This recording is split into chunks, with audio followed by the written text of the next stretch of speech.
I'd like to begin the talk with this particular slide, not because it's an attempt to be radical, but because it tends to be the elephant in the room. And I think geologists are the least sanguine of individuals concerned with oil and gas production and tend to take this data somewhat more to heart, partly because it was produced by geologists. This is the Hubbard curve, which simply describes the exploitation of an oil and gas field and how its reserves vary with time. Here's discovery.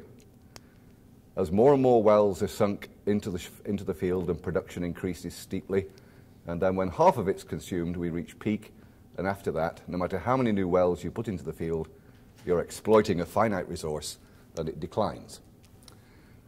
Well, Marion King Hubbard, chief geologist for Shell in Houston back in the 1950s, simply applied this calculation technique to all known oil and gas reserves in the lower 48 states in America, and came to the conclusion that peak oil for the lower 48 would be reached in 1970. After that, no matter how many new discoveries were made, no matter how extraction techniques were improved, decline was inevitable. Well, he was out by a year. Peak production was 1971.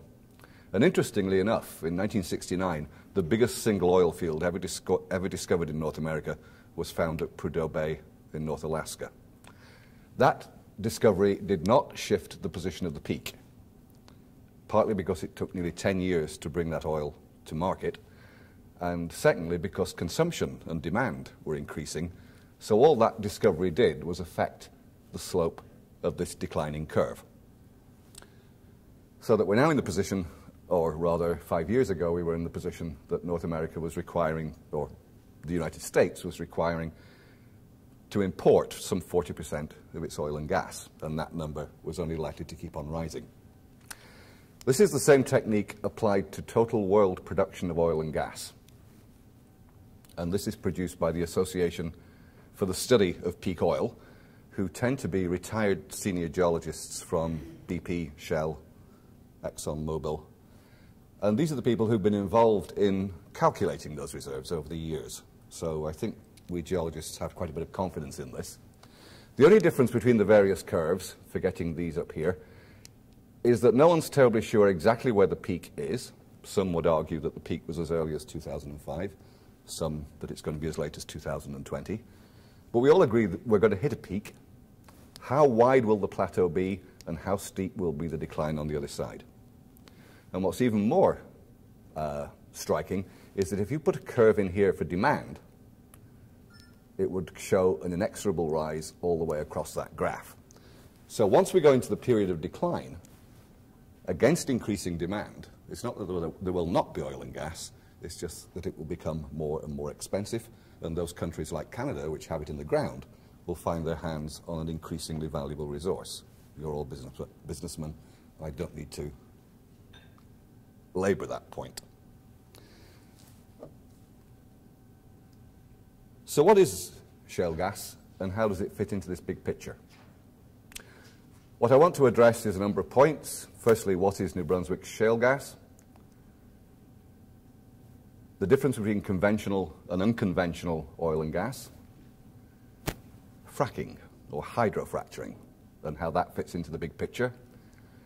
And then discuss something of the shale gas potential in New Brunswick and some of the issues arising from that. I also want to quickly look at the opposition and the response, because that fits into the big picture as well, because it's going to be key to how this resource is evaluated and if and when it gets developed. Well, conventional oil and gas basically relies on the interplay of four factors. The first thing you need is a source rock. This is usually a sediment that's been laid down in the sea, or in the case of New Brunswick, was laid down in a lake. And most of that sediment is going to be fine mud. Now, for that fine mud, which converts over time into a shale, to be a source rock, it has to contain organic carbon. So you don't just need a body of water like the sea or lake, you need particular conditions on the bottom of that body of water. so that anything that dies and settles down along with the mud does not decompose and is not recycled. It ends up buried with the mud. This can produce a source rock that might have as little as 2% organic carbon in it, or in the case of New Brunswick, as much as 24 or 25% organic carbon in it. The second thing that has to happen is that this source rock has to be buried deep enough that it starts to heat up. Now, once it reaches about 50 or 60 degrees Celsius, it starts to give off natural gas. The organic material in it, which is known as kerogen, it's a waxy material, starts to evolve, first of all, gas. That's about the temperature of a warm bath. By the time it gets to about 90 degrees Celsius, about the temperature of a decent cup of coffee, it's giving off gas, it's giving off lighter liquids, the lighter oils. By the time it's over 100 degrees, it's giving off the heavier oils as well, like bunker fuel and heating oil. Now, nothing else will happen unless that oil and gas can migrate from the source rock through suitably permeable rock layers above or below. They'll then migrate, if those conditions exist, it will then migrate until it ends up in a suitable layer of rock that has pores in it, and that those pores are communicated by permeability. Think of the pores as storage, think of the permeability as the deliverability. This is our reservoir rock, where the conventional oil and gas ends up. But it's not sufficient to just have a layer like that. That layer has to constitute a trap. In other words, it has to have a lid on it that is not permeable. So the oil and gas gets into it, it gets in there along with water, they float on water, so they tend to accumulate in places like that. And it's that kind of target that conventional oil and gas exploration is looking for. It's looking for a suitable layer, but it's also looking for those layers where there is a configuration that will trap any oil and gas that's migrated through it. So the targets are quite small in a much larger layer. So this is the conventional petroleum system. With unconventional oil and gas, we're cutting out the middleman. We're going straight for the source rock. And we're going to extract the hydrocarbons directly from that source rock. Well, curiously, unconventional oil and gas actually started as an industry before conventional oil and gas. It dates back to the latter part of the 18th century, in fact, when the Earl of Cochrane and his assistant John Mackintosh, who invented the waterproof raincoat, started digging oil shale in Scotland and extracting a heavy tar. They wanted to use that for coating ships' bottoms as an anti-fouling agent and to substitute for pitch in caulking the timbers. The Royal Navy decided to go with copper bottoms, and they were therefore left looking for a market for this product. But by the 1850s, plants like this were mining the oil shale and extracting a variety of petroleum products from it. They were also producing vast amounts of waste. This is a photograph of this century, of this site. Notice the houses in the foreground. These are the bins. They are great mounds of oil shale waste. And 100 and odd years later, they're still causing environmental problems. Aside from being an eyesore, they're draining acid water. There's heavy metals coming out of them. They're generally creating a mess. The story moves to New Brunswick. This guy, Abraham Gesner, who was the first government-appointed geologist in Canada, and he was the first person to realize that New Brunswick had quite a deposit of oil shale, and that it contained layers of the mineral albertite, which is a hard bitumen.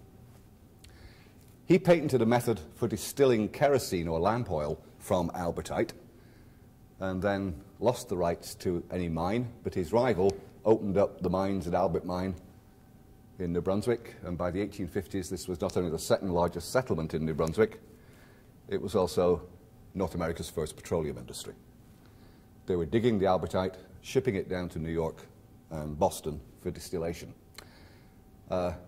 It's a pattern that's been repeated. The digging and the hewing went on in Canada, the value-added product was produced someplace else.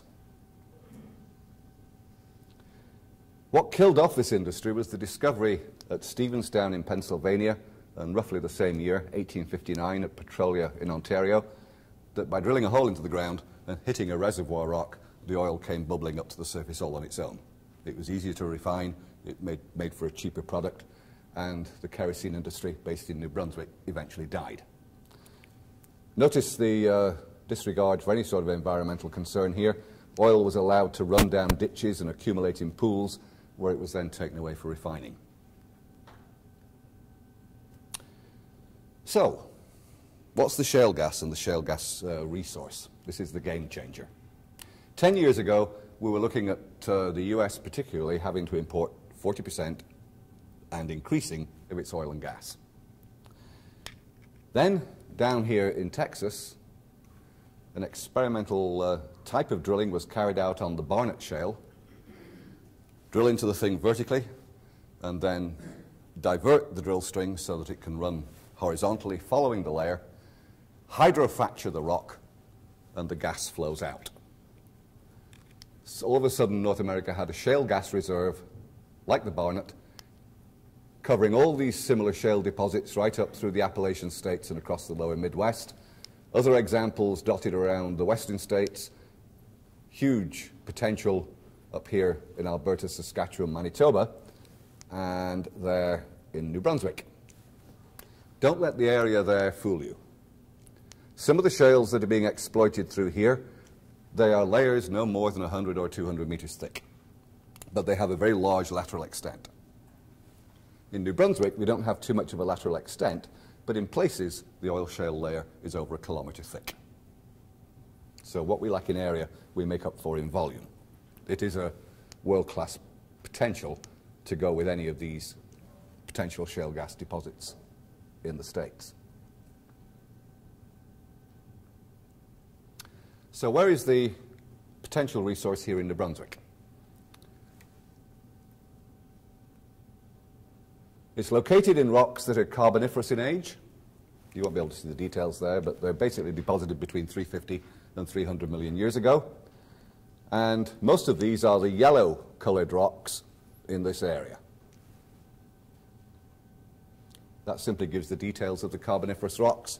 And this is our source formation, the Albert Formation. There's a lot of carboniferous rocks that are younger sitting on top of it, and then generally older than carboniferous rocks sitting down beneath it. It's what's known as a kerogenous shale, the kerogen being the undecomposed organic material. And there it is. It's an area known as the Moncton Basin. Albert Mines is roughly here, where this formation comes to the surface. It comes to the surface along the edge of the basin down into the Sussex region, and actually we know it goes right down to Norton and Hampton. And then it occurs at depth, basically under this entire area.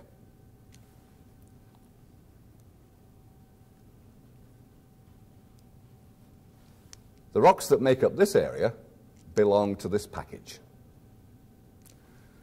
Underneath them, there may be more of this. We don't know. This is the area where Southwest Energy are carrying out their exploration. There are some promising hints. There's some educated guesswork, enough to invest the money in an exploration program. These are the current blocks that are under license. Production is coming from a conventional gas reservoir at McCully in Sussex under Corridor's license. Corridor and Apache together carried out a test hydrofracturing in this lot at Elgin, and Contact Petroleum are producing oil and gas from the old Stony Creek field, a conventional field out here south of Moncton. These orange ones are the exploration leases held by Southwest Energy. Well, with unconventional oil and gas, the problem is getting the oil and gas out. Now, in the 19th century, early part of the 20th century, this involved mining, which resulted in major environmental degradation. It's basically strip mining that leaves a lot of spoil behind. In the 21st century, this involves hydrofracturing or fracking. And I'll apologize for this slide. I'm a recovering Trekkie, and Battlestar Galactica was like a methadone program. But it does make a very serious point, and that is that this issue has taken fire across North America like very few environmental issues have over the last few decades. It seems to have become a lightning rod for all sorts of things. Well, fracturing to enhance the permeability of a conventional oil or gas reservoir or an unconventional oil or gas source goes back a long time. In New Brunswick, we've been doing it for at least a century. This is 2 oil workers, I believe this is Stony Creek, and they are standing at the head of the oil well, going down into a reservoir 800, 900 meters down, and they are going to, they're preparing to frack it by pouring nitroglycerine down the pipe. Spot the health and safety violations in here. Not least of which, they're carrying enough nitroglycerine here to take out an entire city block. The method was fairly primitive. The guy with the very steady hands here poured the oily nitroglycerine into this funnel, which touches the inside of the pipe. The nitroglycerine has to run down the inside of the pipe without dripping. They let it settle to the bottom of the pipe, and then it's detonated by the simple method of taking a pebble, dropping a pebble down the pipe, and running like hell. And if all goes well, this is the explosion, and it's just blowing drill mud back up the pipe. Well, techniques have become a bit more sophisticated since then. And in 1948, the technique of hydraulic fracturing was introduced, which basically works like this. This is basically a conventional oil and gas well, drilled vertically from the surface until it hits the shale gas, the shale layer, which we think will release gas. The drill string is turned at up to 90 degrees and runs horizontally along the layer. That part of the pipe is then sealed with a steel pipe, and a pressure valve is put somewhere about here. The lower part of the pipe then has water forced into it, and explosive charges along the pipe are let off to blow holes in the pipe. This is to concentrate the stress that will come when they pump up the fluid pressures.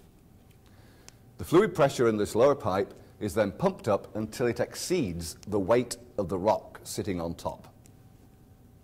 At that point, fingers crossed, the shale will fracture.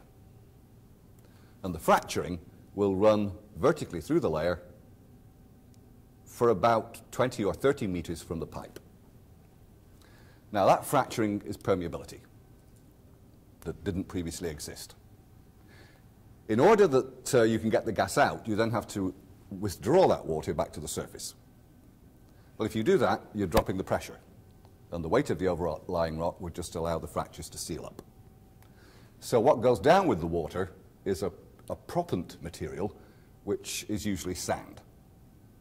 When the fracturing occurs, the sand is forced into the fractures. When you withdraw the water, the sand grains keep the fractures propped open and retain the permeability. And at that point, gas should start to flow. Now, as you go down in a pipe like this,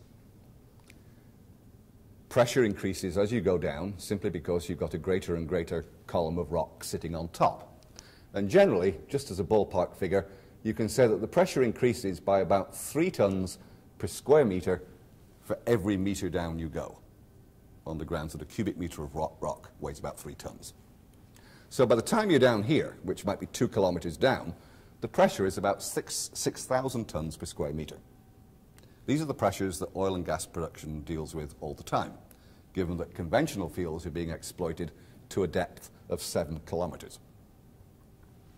So these are the pressures that any fluids down here will be experiencing, and it's ultimately why oil and gas comes up to the surface when you drill into the reservoir. But one consequence of this increasing pressure as you go down below ground is that between 200 and 300 meters down, the weight of the overlying rock seals all natural fractures and closes off permeability. So aquifers that carry the fresh water we use for drinking are generally confined to this upper 200 meters of the rock column. And the water in them can't seep further down because the fractures are naturally sealed. This gives us a natural permeability barrier between water in the near surface and anything we're trying to exploit down here, be it oil, gas, or the water that occurs in porous and permeable layers deep down, which is very salty. It explains why these salty waters don't mix with the surface waters and why the surface waters don't just percolate down to great depth. So causes for concern when we're hydrofracturing in these horizontally drilled layers. The first major one is the leakage of gas or of oil into those shallow water aquifers because the pipe has to pass through them in order to get to the surface. Is that going to lead to leakage to the surface or leakage into the aquifers? And will the fracturing process itself induce fractures, permeability that did not previously exist, that allows leakage to occur? So it's leakage from the well or leakage induced by the fracturing process. Hydrofracturing liquids are largely water, but they have additives, and when they are pumped back out of the ground, they're likely to be carrying dissolved material brought from underground with them. So they're not pure, and there are possible toxic effects associated with that. Liquids have to be stored at the surface, and this is also a place where leakage and contamination could take place. And sometimes it's not just gas that comes out, you also get hydrogen sulfide coming out, which is extremely toxic, and you may also have heavy metals. There's also the possibility that radon gas may come out as well, which is of course radioactive. So let's address these in turn. The leakage of a well is not something that's unique to hydrofracturing. It's a problem that has beset the industry for much of the last 100 years, and all sorts of industrial practices have been developed to try and cope with this. It's in everyone's interests that wells don't leak. From the environmental point of view, you don't want oil and gas getting into aquifers, and from the producer's point of view, they're trying to sell something. You don't transport beer in leaking barrels.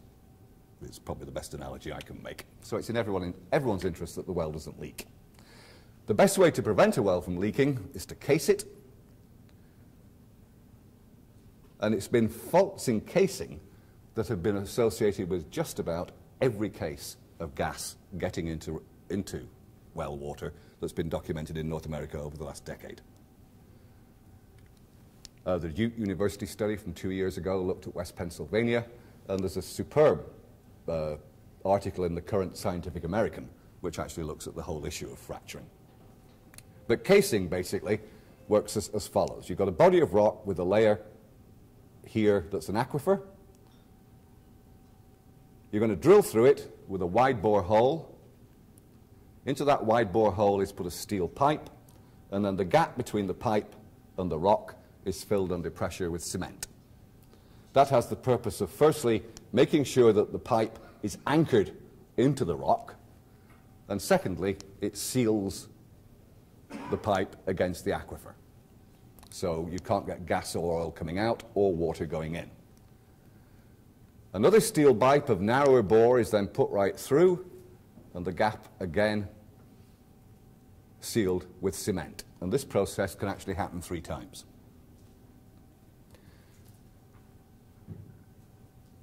Oops. And then finally, your deep bore goes below. The casing usually goes down several hundred meters.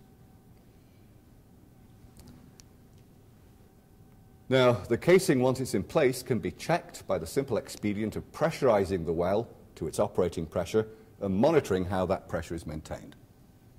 And again, this is standard industry best practice.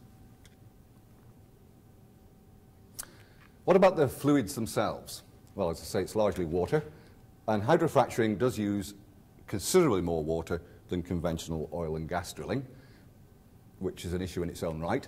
But this is some of the additives put into a fracking fluid in the Apache Corridor test hydrofracturing carried out at Elgin last year. They released this data for one of the public hearings. They're fairly common compounds. None of them are persistently toxic, although you certainly wouldn't want them in your drinking water. And some of them are as common as barite, which is used in barium meals, common bleach, and sodium hydroxide as used in whitewash and fertilizer. But as I say, you don't want them leaking into drinking water, and you certainly don't want them leaking at the surface into wetlands and waterways. One additive that has been used in the industry, not, you'll notice, in the corridor Elgin test, is polyacrylamide. It's licensed for use in treating and clarifying drinking water in Canada and as a synthetic manure. It can, however, break down to acrylamide, and acrylamide is a suspected carcinogen, and it's suspected in causing birth deformities.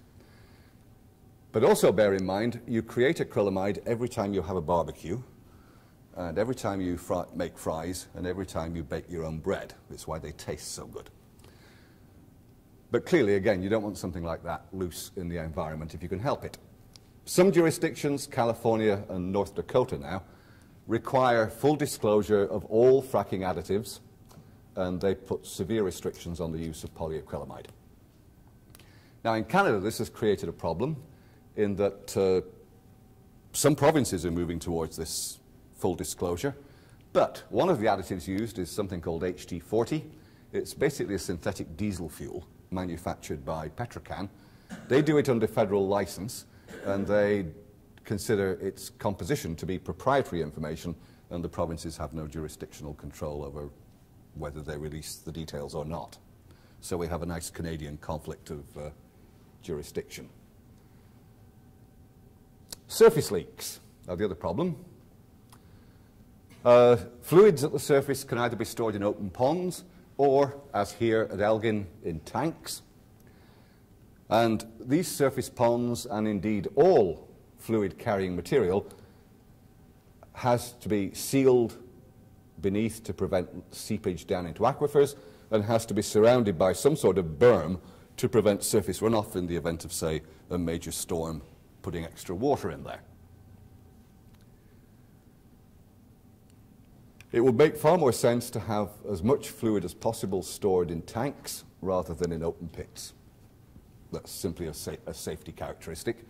But how surface fluids are treated are already regulated by the New Brunswick Oil and Gas Act, and cover both surface pond storage and tank storage.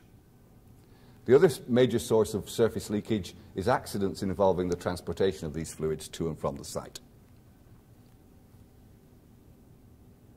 So what's the challenge of New Brunswick's energy resource in shale gas?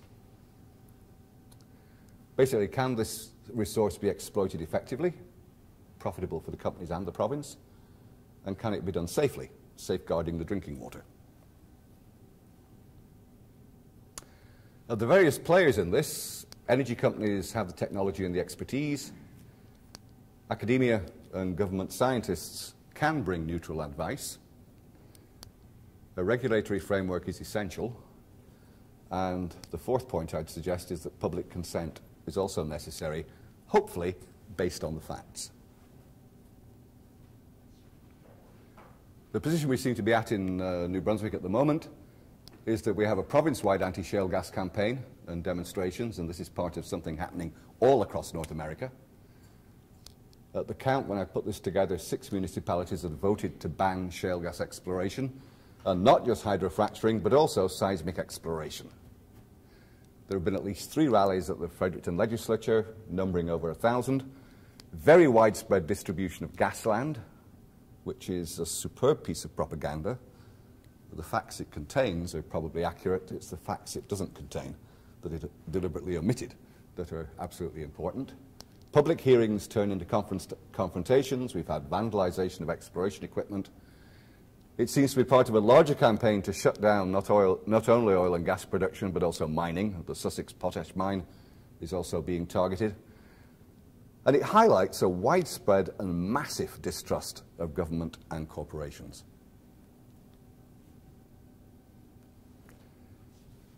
Some suggestions as to how this has been tackled in other legislations. Industry best practice in well casing would eliminate 90% of all leaks. No leaks have yet been identified that are directly related to hydrofracking, unless that hydrofracking has happened at very shallow depths. The related issue of getting methane out of coal beds generally takes place at fairly shallow depths, less than 500 meters, and there have been some horrendous examples of that kind of hydrofracking contaminating groundwater, the Powder River area in Wyoming being notorious. Aquifers don't exist everywhere. Well pads could be sited to avoid aquifers completely, so you don't have to drill through them, and current legislation already requires that they protect aquifers by adequate casing and that wetlands and streams be avoided by having a setback distance. The process water from both drilling and hydrofracturing has to be contained adequately. This is already regulated in this province. The regulations could be improved. I'm involved in a technical review committee. These things are constantly under review and recommendations are constantly being made. It might be an idea in New Brunswick to limit how shallow fracking can be undertaken. BC has a limit of 800 meters. North Dakota, I believe, is 500 meters. In order to preserve that natural permeability barrier, keep its integrity. How do we know where the fracturing is going? Well, it generally follows the layer in which it's initiated, but that can be tested by using microseismic monitoring. It simply requires that around the edges of a field being developed, you have boreholes in which are placed very sensitive seismometers. These things can detect someone snapping a graham cracker at half a kilometer. And they basically produce a 3D image of where the fractures are moving. British Columbia and North Dakota now require microseismic monitoring of a well that's undergoing hydrofracturing. And if the fractures show any sign of propagating out of control towards the surface in North Dakota, the well must be abandoned and sealed with concrete. Well, new regulations are being announced all the time. Back in June, a comprehensive compensation package for landowners was introduced, and also baseline testing of well water prior to any seismic exploration, drilling, or hydrofracturing. This protects both the public and the companies. No one can now turn around and say, my well has failed, who do I sue? Possible new regulations, full disclosure of fracking fluid additives will be useful. That's a notice of intent as far as I understand, but there are jurisdictional problems in that some of these additives are licensed at the federal level and some are licensed at the provincial level. Useful additions might be a frank and candid listing of risks and how those risks are going to be addressed. What are the regulations at the moment? How could they be improved?